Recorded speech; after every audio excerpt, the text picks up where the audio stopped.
of the North Carolina collection at the University Libraries at the University of North Carolina at Chapel Hill.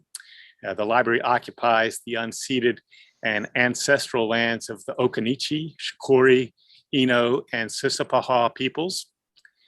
It's my pleasure today to welcome you to a presentation with Finis Dunaway, the author of Defending the Arctic Refuge, a photographer, an indigenous nation, and a fight for environmental justice.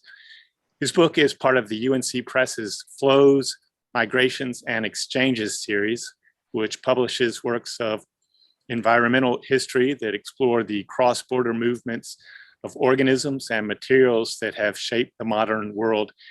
We're grateful to the Institute for the Environment here at Chapel Hill for co-presenting today's event with us.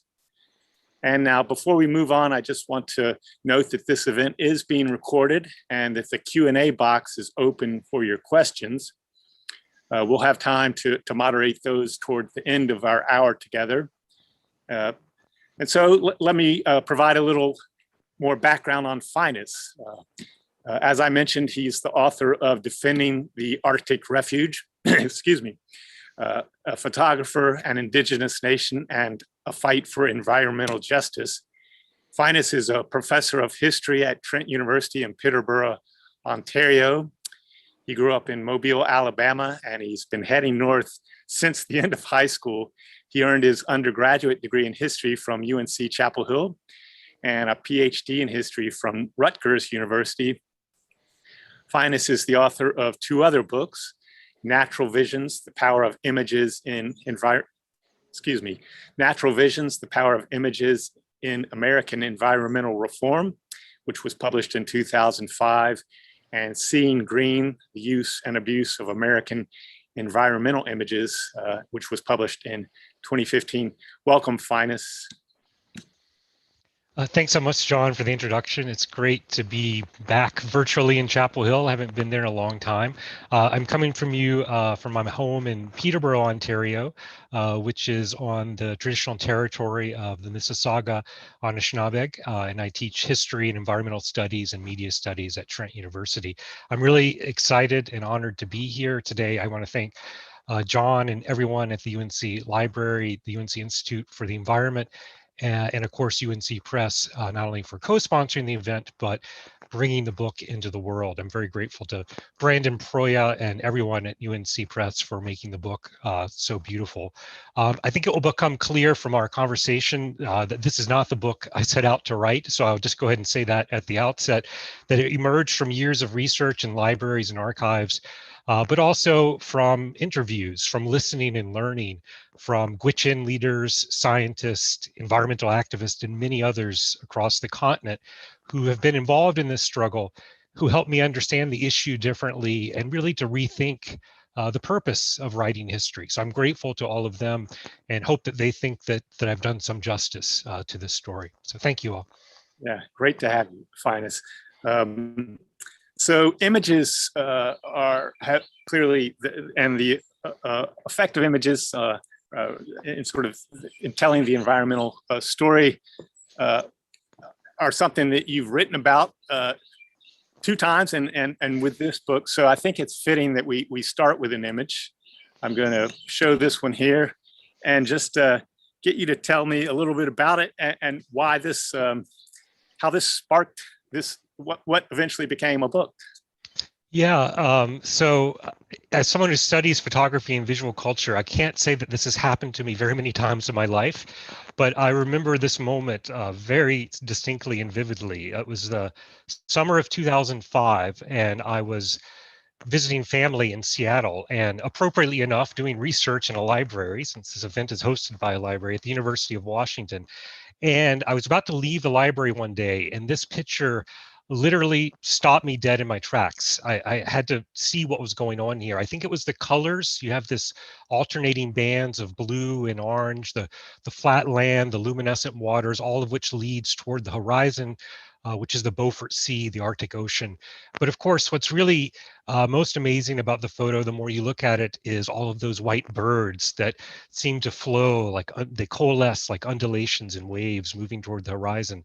And so I stared at the image for a while, and it turns out the photograph was on a poster advertising an exhibit that was going on at the University of Washington at the time by a photographer I'd never heard of before, Shubhankar Banerjee. So I rushed back to the library computer, did a Google search and found out that a couple years before that, in 2003, these photographs were exhibited at the National Museum of Natural History at the Smithsonian Institution, where they triggered a major controversy. This was during the George W. Bush administration, when there was a huge push to drill in the Arctic Refuge. And Banerjee's photographs in the exhibit led to, there were major changes that came about in the exhibition due to political pressure. There were charges of censorship, and all of that was really fascinating. So I went over to the exhibit that was then at the University of Washington, and I was impressed not only by the artistry of some of the photos, but also by the way it wove together images and text to offer a very different vision of what I thought many people would view of the Arctic National Wildlife Refuge, which incidentally is what this picture is depicting. My impression was that the debate over this land was cast in dueling frontier visions between a frontier of resource extraction, to go in there for short-term resource extraction to get oil and fossil fuel resources, versus a frontier vision of the wild, of the untouched, of land beyond human society. And what I found in Banerjee's photos was a third way of seeing this that did not fall into those dueling frontier visions. And it was one of framing the Arctic as integral to ecosystems and human communities within the northeastern corner of Alaska and far beyond, indeed stretching all over the world. So I wrote about his photos in that exhibit. I kept going back to that exhibit while I was still in Seattle. I never knew that I was going to come back to write about the Arctic Refuge. As I said, this was 2005. But when I finished my last book, I started reading more about the Arctic Refuge, thinking that I might want to write a book about it, but I didn't know what would happen next as I continued with the research. Well, speaking of the refuge, let's situate folks to the area that you're talking about. And I'm showing this map here. If you just sort of orient us and tell us a little bit about what's there and what's happening there. Yeah, I think this is one of the most fascinating maps I've ever come across. As you can see, it was produced by the Gwich'in Steering Committee, transnational political advocacy group led by Gwich'in in Canada and Alaska. And, when you first look at it, it looks like any other map. We're looking at part of Alaska, the Yukon and the Northwest Territories. You see a dotted line running down the middle to demarcate the boundary between these two nations. The Arctic National Wildlife Refuge is on the top left portion of the map, the gray shaded area, and it's the very top of that, the red shaded area is the coastal plain. And that's really significant because when we talk about the Arctic Refuge debate, what we're really talking about is that section, 1.5 million acres along the coast of the Arctic Ocean. And this coastal plain is considered by biologists to be absolutely critical to the larger ecological health of this region. It's considered sacred by Gwich'in people in Canada and Alaska. But for pro-drilling, for the oil industry and pro-drilling politicians, this is seen as potentially having a large amount of oil. But the true story of this map is not just what land it shows, but the relationships that it tries to convey. And so I'd call everyone's attention to those two lines, wavy lines that you see, a darker brown and a lighter brown lines. And what these show you is first the traditional homeland of Gwich'in people in Canada, in what's now called Canada and Alaska, and the range of the porcupine caribou herd. And as you will see, those two lines are constantly intersecting and overlapping one another to show us how interconnected the Gwich'in have been for thousands and thousands of years with the caribou.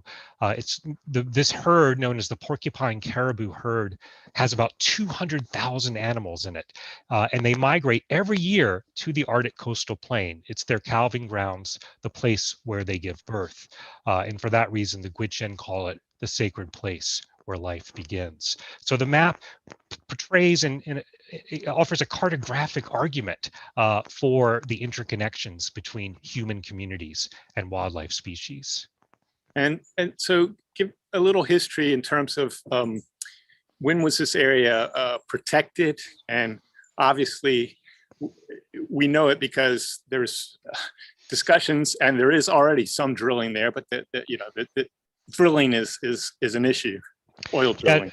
Yeah, so there's not drilling in the coastal plain. There have been leases that have been sold recently, which we can talk about later. But to the west of there's a significant amount of drilling. I didn't point that out, but Prudhoe Bay, you can see all those red dots there. Those are indicating oil wells. So large amounts of oil development obviously have taken place since the 1970s.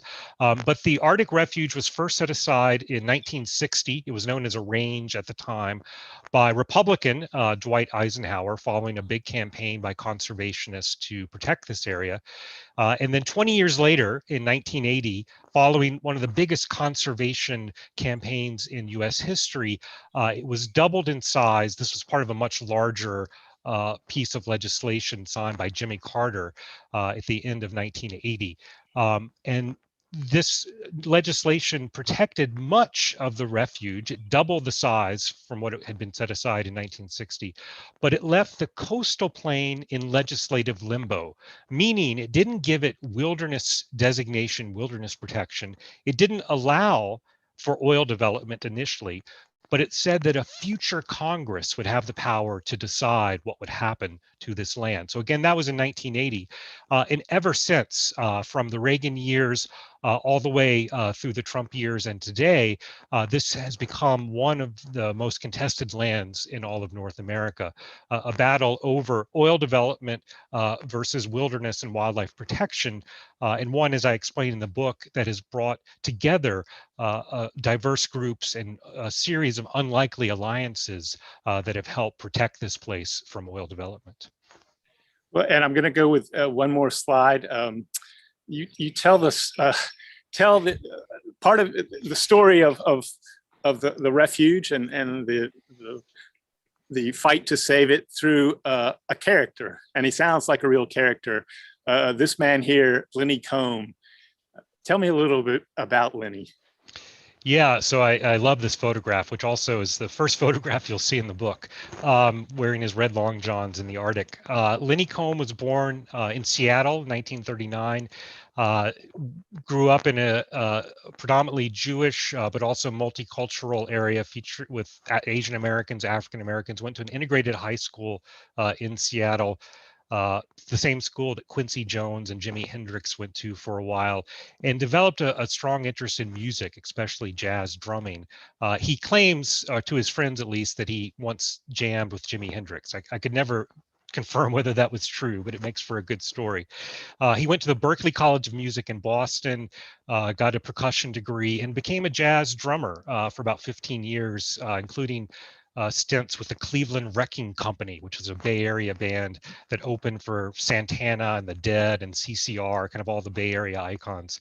But in 1977, he's 37 years old. He decided that he was probably, he said, the 238th best drummer in the world. And I love that tongue-in-cheek quantitative precision, and decided he wanted to do something else with his life. He moved to Sonoma, California, and got a job working in a pharmacy as a film developer. He was in the photo department. So he was the guy that would, develop your film when you drop it off. And from that, developed an interest in photography, and including art photography and photojournalism.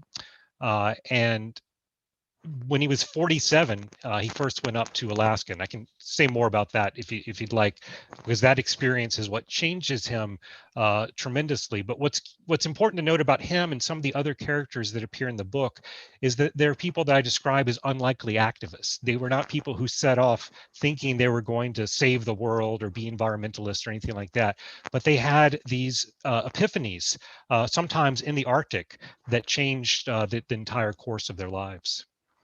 I want to talk a little bit more about Lenny, and I want to say sort of that your timing wasn't so great. You finally decide. Well, I'll let you tell some of it, but you read about Lenny, and you think, I'd like to talk to him, but your timing wasn't so great.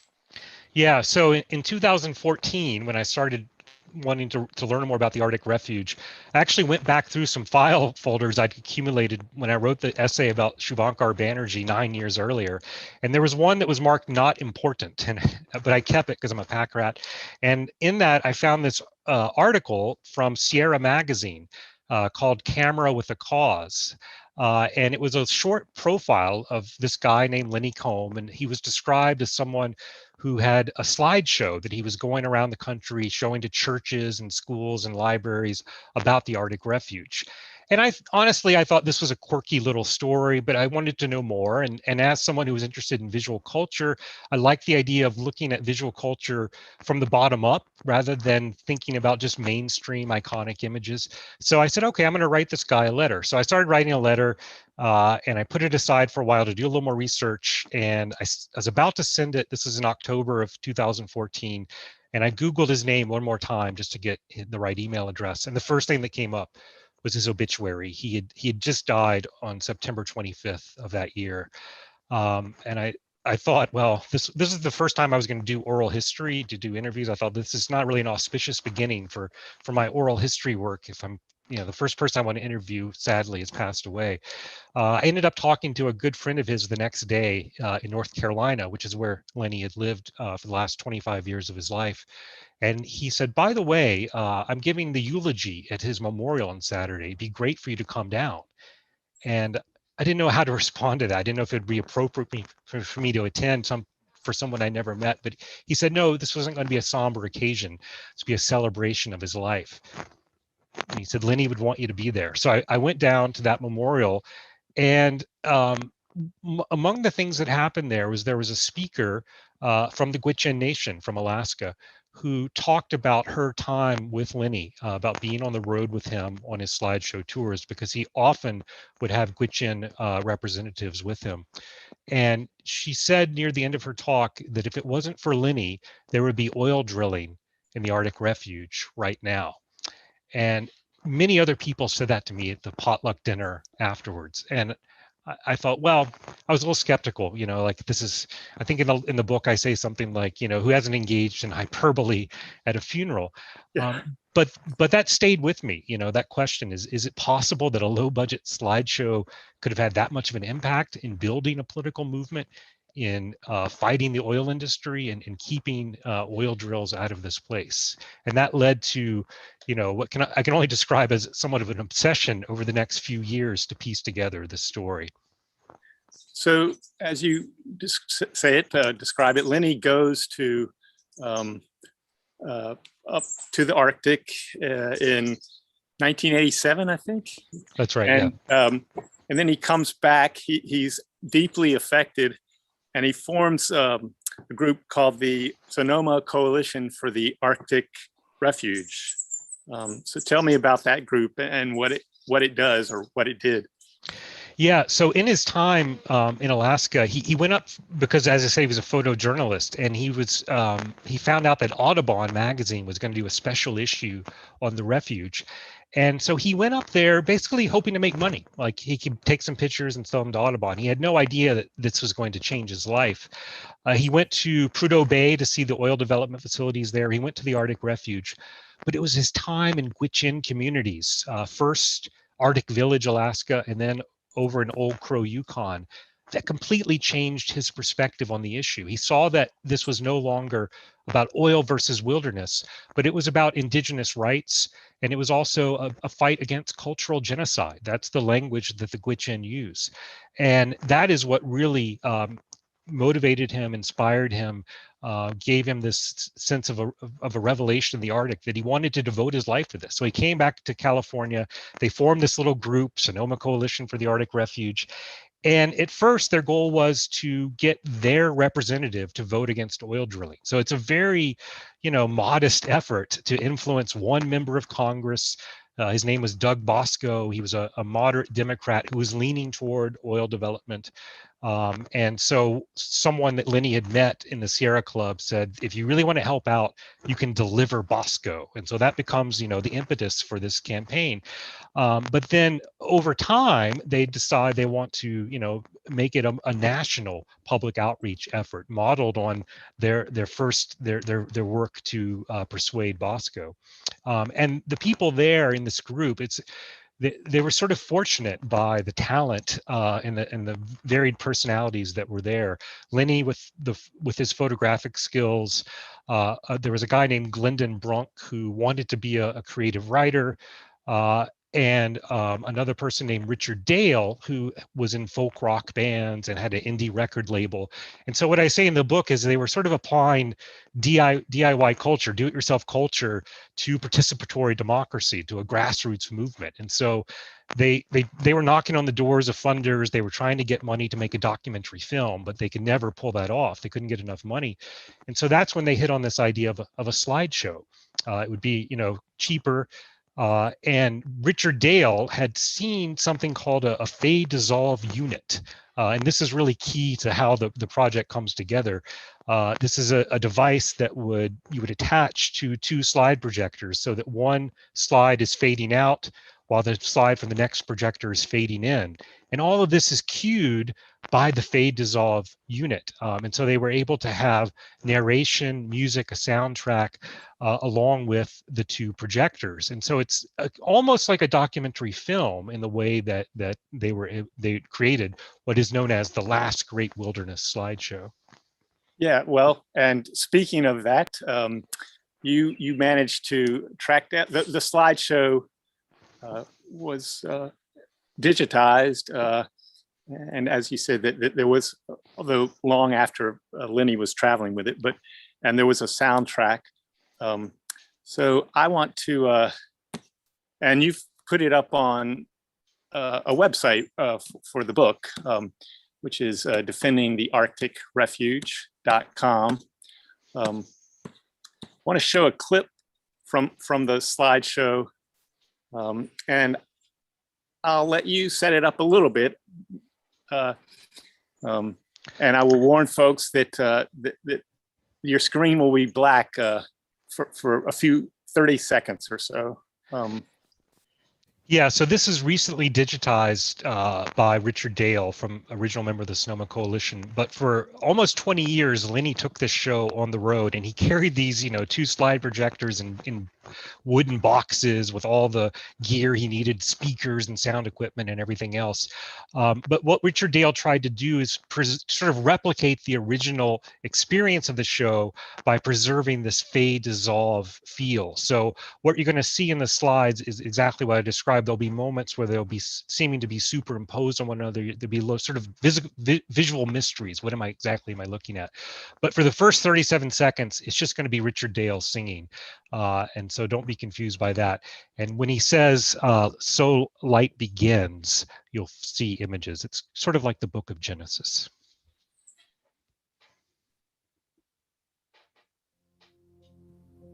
But if I close my eyes, I can ride the winds. I can coast the earth, rest ashore, and rise again. But I won't close my eyes till it's time, my friend, till your weary smile starts to light, so light begins.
there. I hate to do that.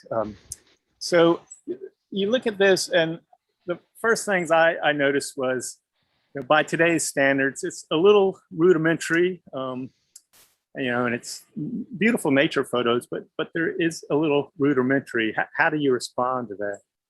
Yeah, well, exactly. When there's this, I tell the story in the book of how I was able to find the show and the sort of the despair that I actually felt for a while that I was never going to find the show.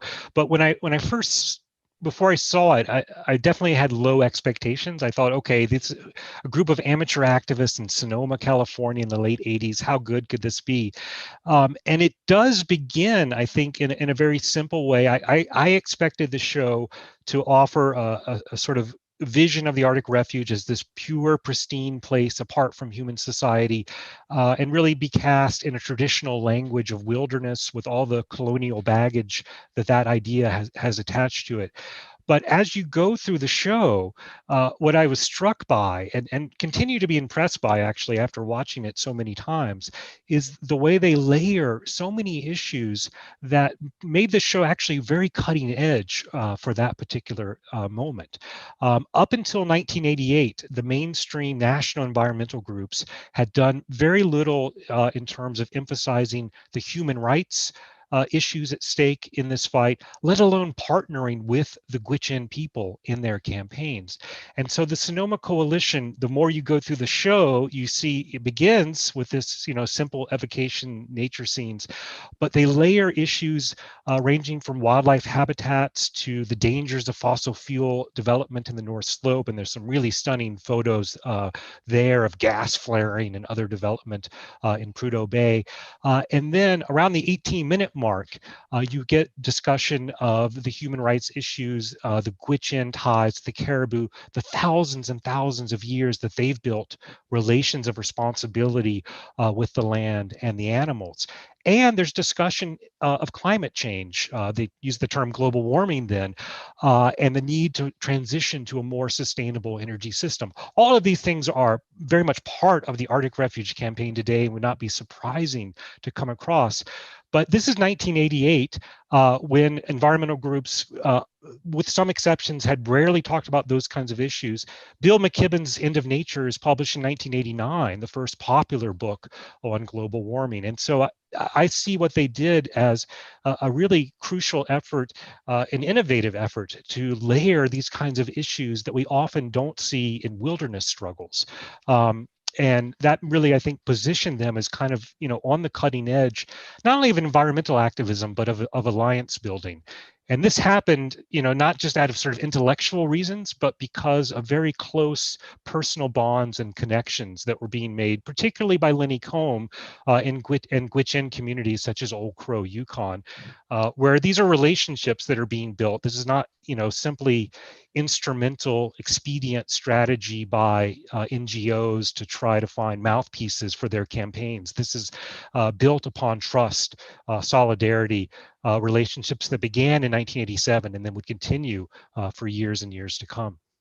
Well, let's jump. You've talked about that shift in the slideshow and the inclusion of the Gwich'in. Let's jump. I've got another clip here, and I'd like to show that. Let's see here. I'll have to do this, and then do this.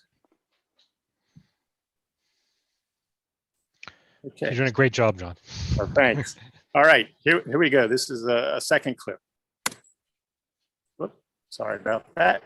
Oh yeah, so I'll just say in this clip, you'll hear Lenny speaking first, and then it will include interviews he did with Randall and Mabel Tetlici at their cabin in Old Crow. And at one point, you'll even hear a creaky door open. So this really shows you how authentic and real this was.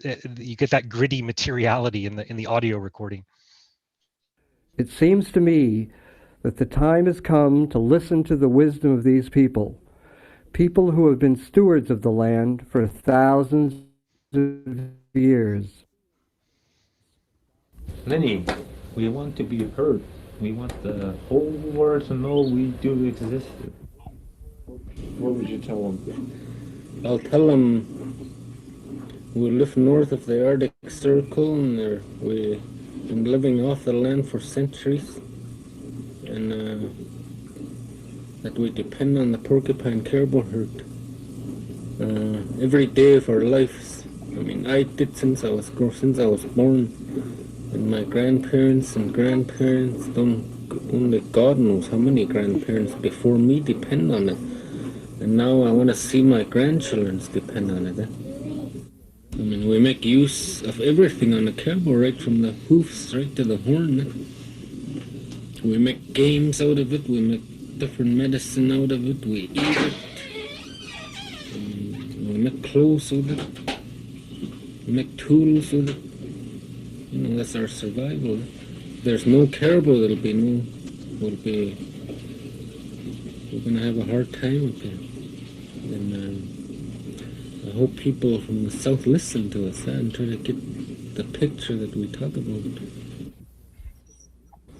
Well, the Creator made the land for everybody, all the races. And what Native people do is try to respect that, try to respect the Creator. And a lot of old people say, well, material things won't help you. The spiritual side of life, and learning how to be kind and having respect and patience and good reason for all your movements without hurting anybody is very important. Me as an individual, I have respect for the land as a Native person.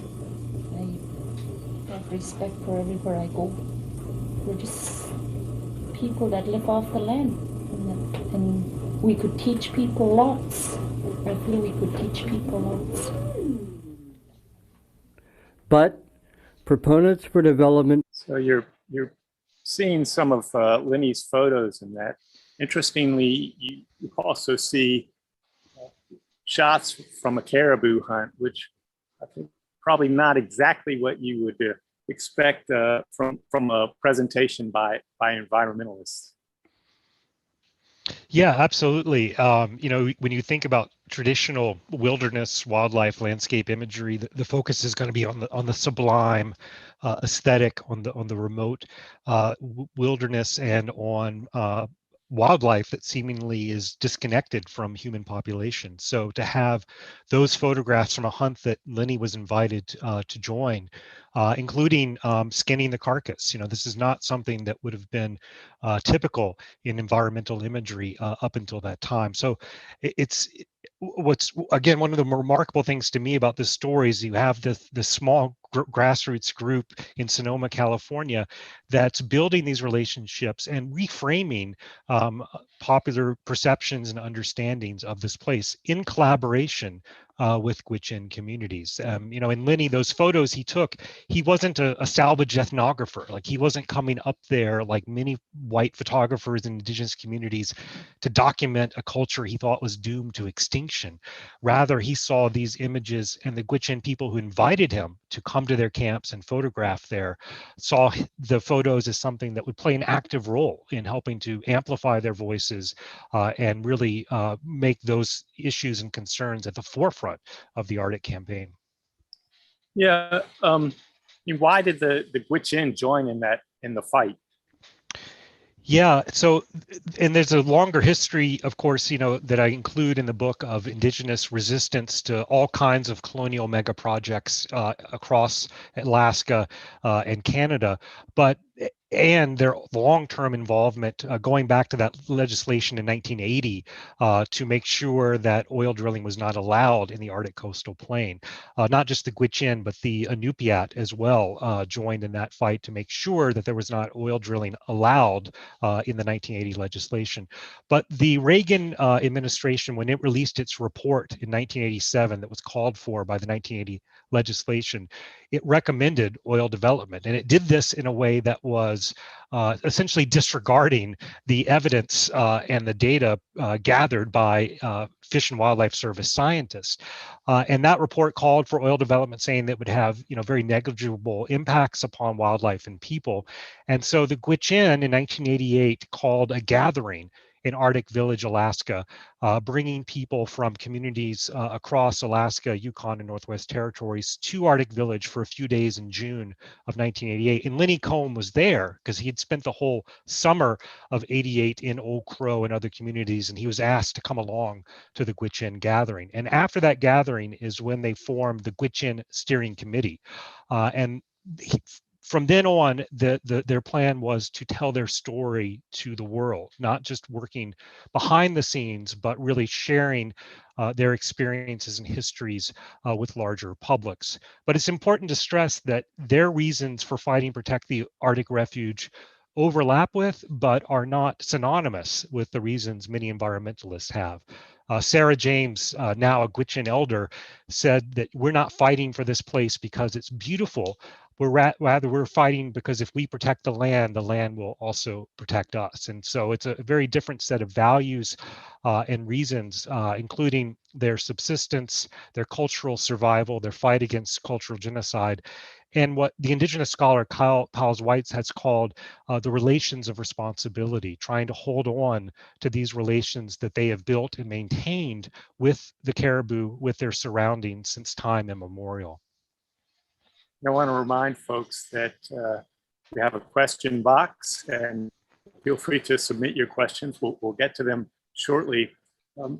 Finis, you talk about, obviously Lenny went up there, took photos, and you've talked about the sort of differences in how he presented himself. What did the Gwich'in think of Lenny? Yeah, well, there's all kinds of answers to that question, but one of the funny one is that the time he spent with Norma Cassie, Vuntut Gwich'in leader in Old Crow, and her family in their hunting camp, her mother started calling him in Gwich'in the little white man who never sleeps. Because he loved the midnight sun. He was always out taking pictures, and she would make fun of him. Bear might get you, she would say to him. But they viewed him as a friend and as an ally, as someone that they could trust because of the amount of time he spent with their communities. And maybe if it's okay, I'll just like to, because so much of the project is based on interviews with Gwich'in and other people, I'd like to read just a few of the comments they had to say about his photos and about him. So in the summer of 2016, once I had a digital copy of the show, I showed the Gwich'in segment to Norma Cassie from the Vuntut Gwich'in First Nation. And she had not seen this slideshow in 20 years and was excited to look at the pictures again. As the images flashed across my laptop screen, she mentioned the names of people she recognized, including her sister. When I asked her what she thought of Lenny's photographs, it did not take her long to respond. It was, she said, I think for me, an intelligent approach to embrace how important the people were and how connected we are to the Caribou. He was very much part of us, she said. He listened and engaged in a very respectful way. And those words, listening, learning, respectful, those come up all the time in these interviews. Many photographers had visited Old Crow before, but Norma believed that Lenny's work was distinctive. That was the first portrayal of the Gwich'in, how intricate our way of life was and is as Arctic peoples. And many Gwich'in emphasize how important he was, not just because of the photographs or the slideshow, but in building trust and alliances. Faith Gimmel, an Alaskan Gwich'in, recalled how she felt when she first saw Lenny present the slideshow in DC. When I first saw the show, I was crying. I was so homesick for my own people. Just seeing them on screen and hearing their voice, I started crying because I was so homesick, and he knew it. So he came right up to me after, and we just hung out. And he just made me laugh, made me feel better, He was like that. Not all the greenies were like Lenny. He made me feel comfortable. He saw me as a human being, not as this exotic indigenous person from the north. He treated me like that, and he made me feel comfortable right away.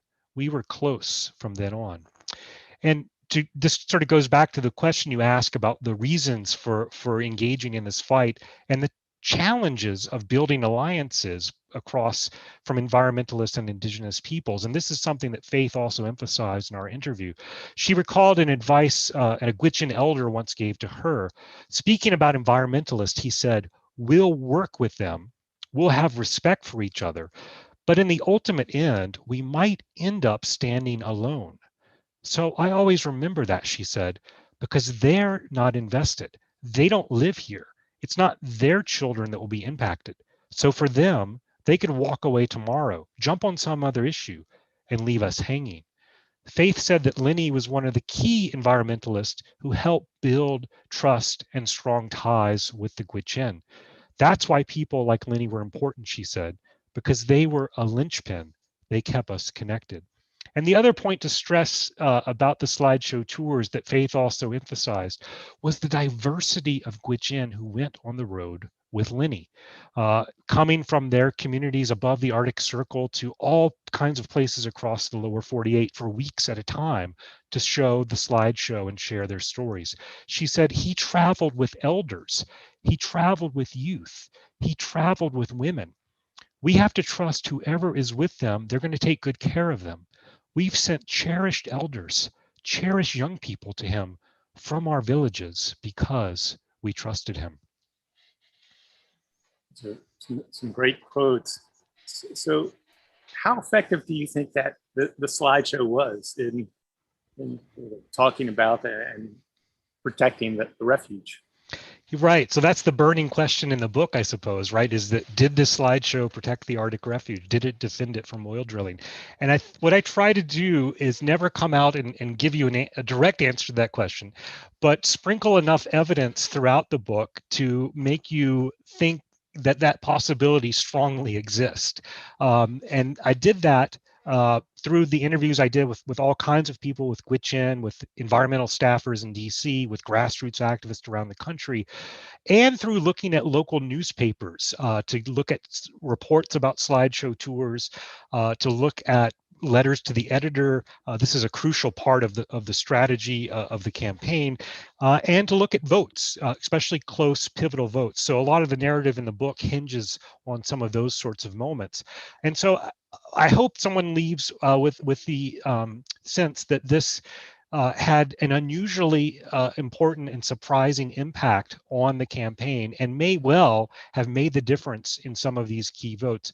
But also I try to raise other sorts of questions, at least hint at them, about where agency comes from. Does it come from the environmentalists who are, in the traditional way to look at this would be, say, environmentalists are giving indigenous peoples a platform that they would never have had before, and allowing them to share their stories and have an impact?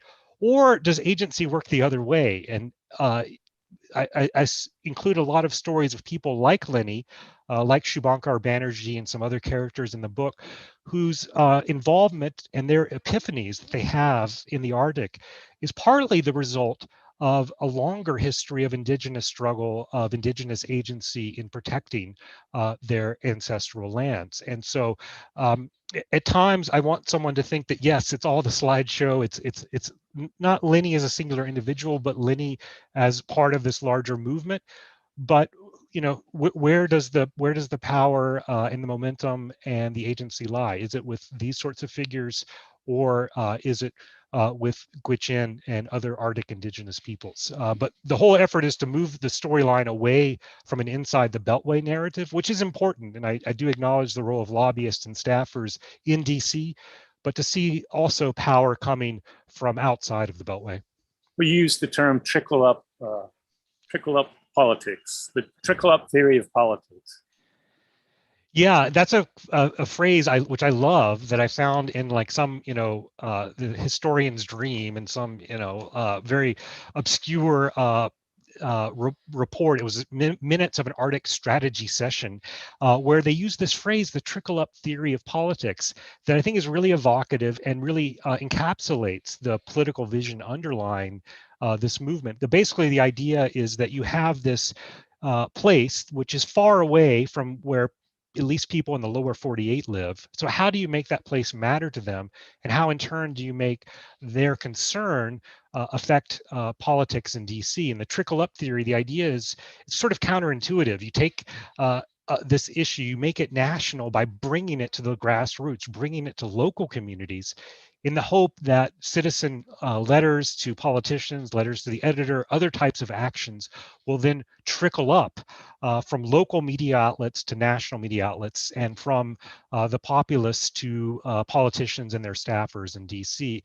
And that idea runs throughout the book, and I think kind of stitches together all kinds of characters in addition to Lenny Combe, who believed that this would be crucial to protecting the refuge, is having widespread, diverse involvement from groups all across the US and also Canada. Well, we've talked about the Gwich'in. Needless to say, there are many other indigenous peoples up in that area, and including the Inupiaq. And there are stories, the media has sort of looked at the Arctic Refuge and the efforts to protect it, sort of as the Gwich'in are anti-drilling, and the Inupiaq are pro-drilling. But that's not really the story, is it? Yeah, exactly. It's a very common, even to a certain extent, all the way to today, framing of the issue. It's a very simple narrative that pits essentially native versus native, Gwich'in versus Inupiat. But the reality is far more complicated than that. And so in the book, there's discussion of the history of ANCSA, the Alaska Native Claims Settlement Act, which is really critical in creating native corporations. And the question becomes, are the native corporations representative of indigenous communities? Some have argued that native corporations are essentially an attempt to assimilate indigenous peoples and to take sovereignty away from tribes, from tribal governments, and give them to corporations. Faith Gimmel, one of the people I interviewed, said that's like giving Shell Oil sovereignty, to her, a preposterous idea.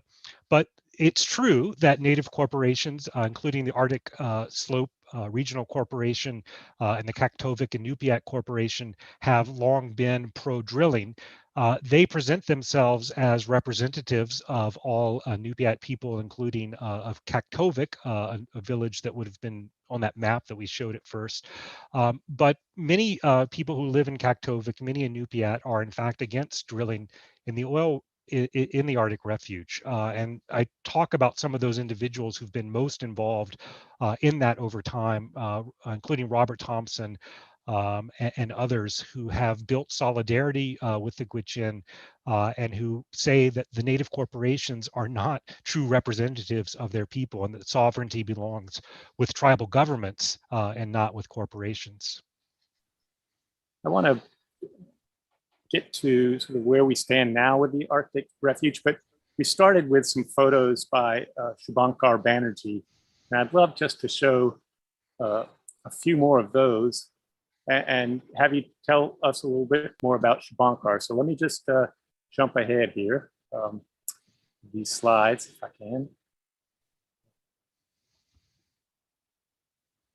That's the Shubhankar Banerjee photo. Tell me about him.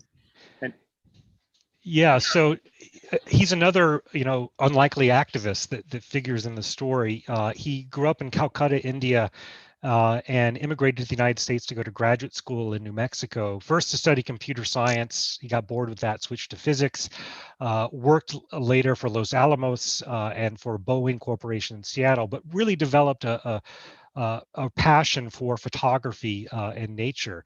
And in 2000, quit his job at Boeing, liquidated his retirement account, and went up to the Arctic Refuge. Went there on the coldest day of the year in 2001. It was minus 40 Fahrenheit. The wind chill was minus 90.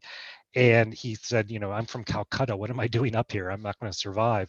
But he ended up doing this photographic project of the Arctic Refuge, which became a book and the controversial exhibit I mentioned.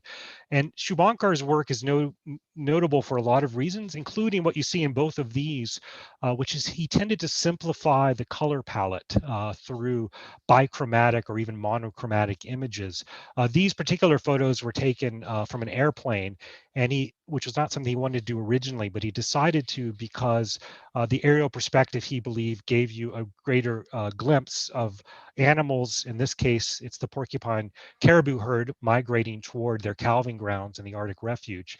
And he also wanted to play with the idea of flat white nothingness, which is what Secretary of the Interior Gail Norton, George W. Bush's Secretary of the Interior, called the Arctic Refuge. And so he decided to actually embrace that idea of flatness through these aerial photographs and whiteness by emphasizing these hints of little blue color appearing in the ice. But nevertheless, to say that despite their aesthetic disparagement of the refuge, that it was thriving with life in all seasons of the year. One of the most interesting things I learned from Shubankar was that his story is so different from Lenny's in that he becomes, this well-known artist and, center of public controversy in DC. But he believes that the most significant work he did as an activist during these years was in giving slideshow tours. So after the controversy in the Smithsonian, he ends up going for a couple years with Gwich'in representatives and Inupiat representatives on slideshow tours. And he believes that mattered more than what he did in terms of the Smithsonian and his artwork and everything else. So that whole idea of the trickle-up theory, and he saw himself as really following in Lenny's footsteps. And they overlapped for a while. Lenny actually started carrying Shubankar's book with him wherever he would go and show it to people as a way to invite them to understand the beauty and the ecological significance of this place. Well, we're getting close on time, so I want to make sure that we provide a picture of where things stand now in the Arctic Wildlife Refuge. Yeah. Where do they stand? Yeah. Well, so very quickly in 2017, the Tax Cuts and Jobs Act of that year, passed by Congress, signed by Donald Trump on December 22nd, included a provision to sell off the Arctic Refuge coastal plain. What followed after that was what many journalists such as Adam Fetterman and others would note is a pattern that I point out in the book of disregarding scientific evidence, of suppressing scientific data as to push this through, and to rush the environmental impact statement, leading up to the first ever lease sale of the Arctic Refuge, which took place on January the 6th of this year, right as the insurrection in the Capitol. Literally, as the insurrection in the Capitol was taking place over in Alaska, 500,000 acres of the Arctic Refuge were leased. However, what's really significant about that is not only that it happened, but that big oil didn't show up. If this lease sale had happened 10, 20 years ago, all the big players would have been there.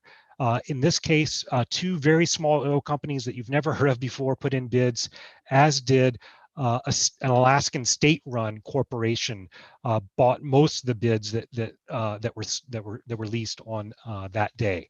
Now, that does not mean that drilling is about to happen or that drilling will ever happen.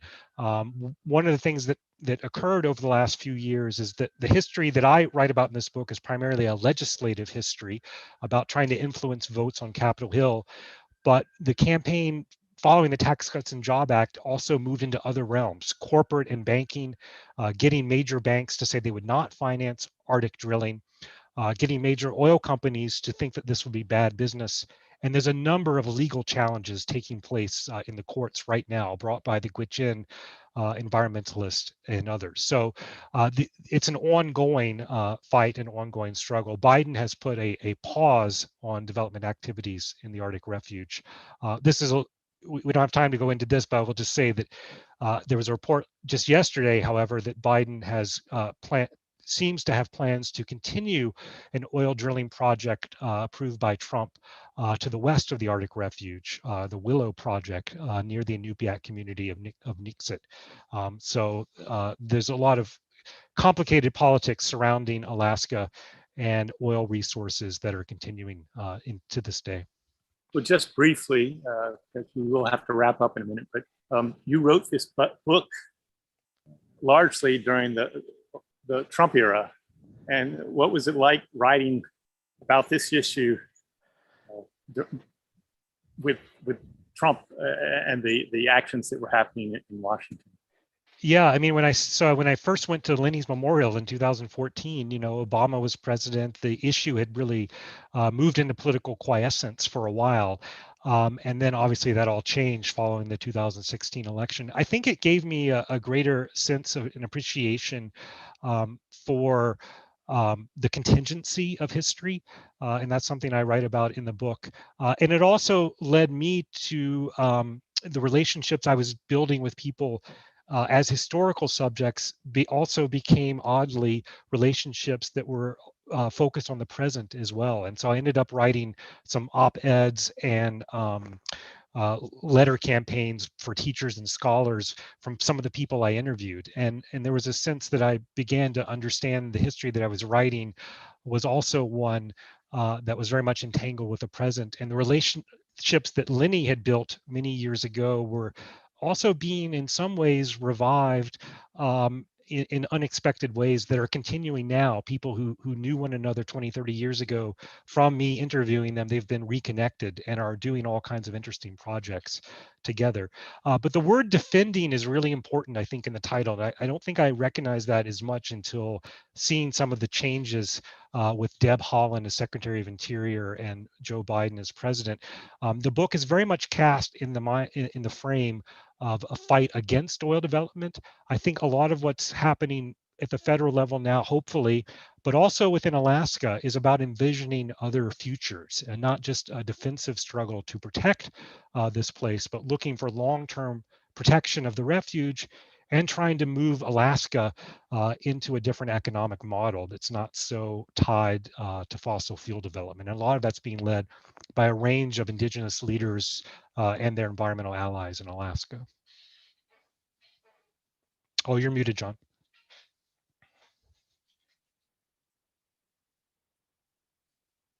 Thank you, Finis. I want to make sure that we show the cover and give folks, again, the chance to write down the URL for your website. Also want to point out that you are very nicely giving all the author royalties to the Gwich'in Steering Committee. And I want to thank you for joining us. Appreciate the chat, Finis. And also want to thank the UNC Press and the Institute for the Environment at UNC. And thank all of you for joining the University Libraries for Off the Shelf. This is the last Off the Shelf for this academic year. We're planning some off the shelves for the fall, and just look on the library website for further information on that as we pass through the summer. But again, thanks, Finis. Just one quick thing? I see Please, it of course. In the chat. Apparently there's a typo in the URL, just the spelling of Arctic. I left out a C. The C, yes. I'm sorry. Thank you for catching that. Yeah, anyway. Thanks for joining us, Finis. Appreciate it. And thank you all. Thanks so much, John, and thanks for everyone who